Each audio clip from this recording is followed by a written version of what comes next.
प्रभु यीशु मसीह के मधुर और मीठे नाम में आज दिनांक 22 अगस्त दिन मंगलवार को हम आप सब श्रोताओं का हार्दिक स्वागत करते हैं। आज के दिन के लिए वचन लिया गया है मत्ती रचित सुसमाचार उसका 11 अध्याय 28 पद। वचन कहता है, हे सब परिश्रम करने वालों और बोझ से दबे हुए लोगों, मेरे पास आओ, मैं तुम्हें विश्राम दूंगा।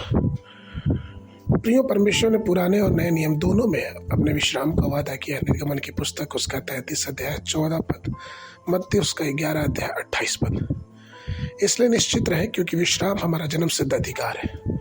यह एक महान प्रतिज्ञा है जो प्रभु ने अपने लोगों को ईश्वरीय वाचा में दिया है। प्रभु का आह्वान है कि मेरे पास आओ। विश्राम का एकमात्र तरीका यह है कि हमको प्रभु के पास आना है। हम जो बोझ से दबे हुए हैं, रोगों में पड़े हुए, बीमारियों में पड़े हुए, कष्ट में है, दुखों में, आंसुओं में है, हमें प्रभु के पास आना है और प्रभु के असीम कृपा और करुणा से उस विश्राम को पाना है।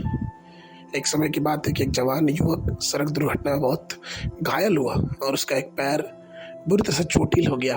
और पैर इतना चोटिल था कि डॉक्टरों का यह कहना था कि उसके पैर को काट के उसके शरीर से अलग किया जाए। उसके एक पैर को काट दिया गया और जब वो बेड पे लेटा हुआ था तो अपने जीवन के बारे में सोच सोच के कोसता था कि इससे अच्छा तो मेरे लिए मर जाना ही अच्छा है। उसके बेड के बगल में एक प्रभु का दास भी उसी अस्पताल में भर्ती था अपनी बीमारी के लिए। जब उसने उस जवान के दुख को देखा, वो प्रभु का दास उस जवान के बेड के पास गया और उससे कहा कि क्या मैं तुम्हारे लिए प्रार्थना कर सकता हूँ। और उस जवान ने बिना कुछ सोचे समझे उससे बोल दिया कि हाँ ठीक है, कर लीजिए, वैसे भी इस जीवन का क्या तात्पर्य।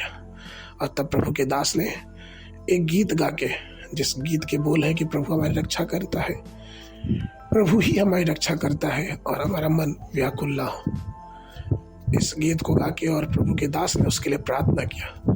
जब उस जवान के लिए प्रभु के दास प्रार्थना कर रहे थे तो उसका जीवन असीम शांति और करुणा से भर गया। उसने अपने आप को ऐसा अनुभव किया कि कोई उसे अपने हाथों पे उठा रहा है। और फिर उसके बाद उसने अपने पैर की चिंता छोड़ के उस जीवन के लिए धन्यवाद देने लगा जो उसके पास बचा हुआ था। वो इसलिए धन्यवाद दिया कि वो मर नहीं गया लेकिन जिंदा है। प्रिय, परमेश्वर द्वारा हमें विश्राम दिया जाता है। हमारी सब पीड़ाओं में, हमारी बीमारियों में, हमारी दुर्बलताओं में, हमारी परेशानियों में, हमारे दर्द में, हमारे तिरस्कार में, हमारे अपमान में, हमारे पीड़ा में प्रभु हमें शांति और विश्राम देने के लिए तैयार है। इसलिए वो कहता है कि हे सब परिश्रम करने वाले और बहुत से दबे हुए लोगों, मेरे पास आओ, मैं तुम्हें विश्राम दूंगा। प्रभु का विश्राम पाने का सिर्फ एकमात्र तरीका है कि हमें प्रभु के पास आना है, क्योंकि हम जब तक प्रभु के पास नहीं आएंगे तब तक उसका विश्राम हमारे जीवनों पे नहीं आएगा। इसलिए आइए अपने सारी बातों को लेकर प्रभु के पास चले और प्रभु के विश्राम से अपने जीवनों को भर ले। आज के मनन के लिए पहला राजा की पुस्तक उसका 8 अध्याय 56 पद। धन्य है प्रभु जिसने अपनी प्रतिज्ञा के अनुसार आप अपनी प्रजा इसराइल को विश्राम दिया।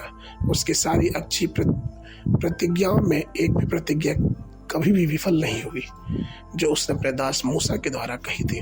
बाइबल अध्ययन के लिए सुबह के समय भजन संहिता 110, 111, 112, शाम के समय पहला कुरिन्थियों की पत्री उसका 5 अध्याय।